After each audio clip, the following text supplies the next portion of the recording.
राधा ने कहा, नहीं कृष्ण, अब तुम कान्हा नहीं रहे, बहुत बदल गए हो। राधा कृष्ण की अंतिम भेंट। वृंदावन से मथुरा जाने के बाद कृष्ण फिर कभी वृंदावन वापस नहीं लौटे। केवल 2 बार वह राधा से मिले थे। एक कुरुक्षेत्र में। यह कथा उस दूसरी बार के मिलन की है। घटना उस मूसल युद्ध के पहले की, जिसमें शराब पीकर आपस में लड़ते हुए सभी यदुवंशी मर गए थे। प्रभास क्षेत्र यादवों का एक बहुत पवित्र स्थल था। ध्यान दीजिए कि विख्यात प्रथम शिवलिंग सोमनाथ प्रभास क्षेत्र में ही है। इस मंदिर का सुसज्जीकरण श्री कृष्ण ने ही कराया था।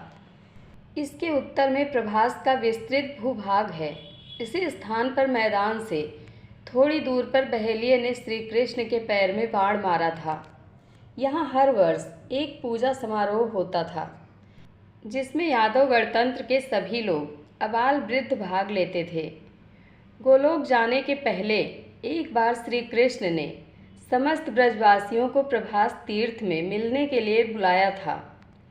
वृंदावन से जाने के बाद राधा कृष्ण की यही दूसरी और अंतिम भेंट थी। रुक्मिणी भी आई थी। इसके बाद राधा कृष्ण का आमना सामना हुआ। मिलते ही राधा ने कहा, कहो कृष्ण, कैसे हो? कृष्ण हतप्रभ रह गए। अचकचाते हुए कहा, क्या कहती हो राधा? मैं तुम्हारे लिए कृष्ण कब से हो गया। मैं तो अब भी तुम्हारे लिए कान्हा ही हूँ। राधा ने कहा, नहीं कृष्ण, अब तुम कान्हा नहीं रहे, बहुत बदल गए हो। क्या बदलाव आ गया है मुझ में? राधा, कोई एक हो तो बताऊं भी। अगर तुम श्याम होते तो सुदामा के पास तुम जाते। सुदामा को तुम्हारे पास नहीं आना पड़ता। तुम वनमाली थे, तुम्हारे गले में वनमाला शोभती थी।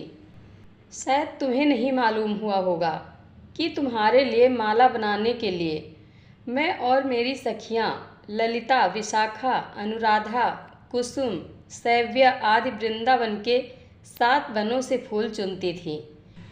कितनी बार बाहों में खरोच आई, ओढ़नियाँ फट जाती थीं, घर पर मार पड़ती थी, पर जब तुम वही वनमाला पहनकर हंसते थे तो आत्मा तृप्त हो जाती थी। लगता था कि लोक परलोक दोनों बन गए। आज तुम्हारे गले की वह वनमाला कहाँ गई? आज तुम्हारे गले में हीरे जवाहरात जड़ित सोने की माला है। जिन हाथों में मुरली शोभायमान होती थी, उन हाथों में सुदर्शन चक्र आ गया है। जब तुम मुरली बजाते थे तो मनुष्य क्या, पशु पक्षी भी सुनने के लिए जुट जाते थे। आज उन्हीं हाथों से संहार कर रहे हो। लोग कहते हैं कि तुम भगवान हो, और ऐसा तुमने भी गीता में कहा है, पर मैंने तो तुम्हें ब्रह्म माना ही नहीं। तुम तो मेरे लिए नंद के लाल मुरलीधर श्याम थे, एक सामान्य ग्वाला। तुम्हारे इस रूप का तो पता ही नहीं था। तुमने ऊधो को भेजा था हमें निर्गुण ज्ञान बताने के लिए। ऊधो ने तो बताया ही होगा कि हमारा प्रेम क्या है और उनकी क्या गति। कृष्ण सुनते रहे और तब कहा, लेकिन मैं तो तुम्हें अब भी याद करता हूँ। तुम्हारी याद आती है तो आँखों से आंसू निकलते हैं। राधा, लेकिन मैं तो तुम्हें कभी याद नहीं करती। याद तो उसको किया जाता है जो कहीं दूर चला गया हो। तुम तो कभी मेरे हृदय से गए ही कहाँ थे, जो याद करना पड़ता। रही मेरे न रोने की बात, तो कान्हा मैं इसलिए नहीं रोई कि मेरी आँखों में बसे हुए तुम कहीं आंसुओं के साथ निकल न जाओ। भक्त का भाव देखकर भगवान विह्वल हो गए। बोले, राधा, तुम जीती, मैं हारा। राधा, याद रखना कृष्ण, मेरे बिना अधूरे रहोगे। संसार में जहाँ भी तुम्हारी पूजा होगी, मैं साथ रहूँगी, एक को छोड़कर, जगन्नाथ जी। कोई ऐसा मंदिर नहीं होगा जहाँ मैं तुम्हारे साथ नहीं होऊंगी। हमेशा तुम्हारे नाम के पहले मेरा नाम लिया जाएगा।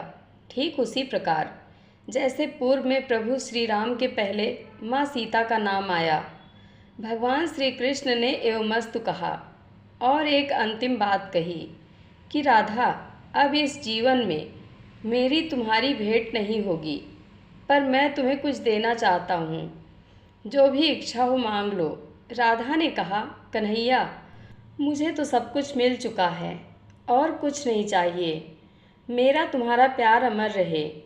जब तक इस धराधाम पर एक भी प्राणी जीवित रहे, मुझे तुम्हारे साथ याद करता रहे।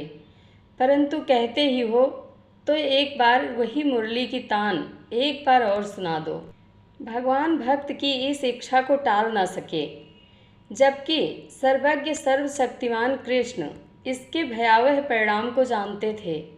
फिर भी उन्होंने बहुत दिनों से संजो कर रखी हुई बांसुरी निकाली और एक अद्भुत अविस्मरणीय तान छेड़ दिया। सारा संसार तरंगित हो उठा। यद्यपि कृष्ण ने अनेकों बार मुरली बजाया था, पर यह तान विलक्षण थी, अद्भुत शांति थी और हृदय के तार को झंकृत करने वाली थी। ऐसी धुन ना कभी बजी थी और ना कभी बजेगी। सुध बुध खोकर राधा बंसी की धुन सुनती हुई श्री कृष्ण में समा गई। जय श्री राधे कृष्ण। कथा अच्छी लगे तो कमेंट बॉक्स में अपनी राय ज़रूर दें। धन्यवाद।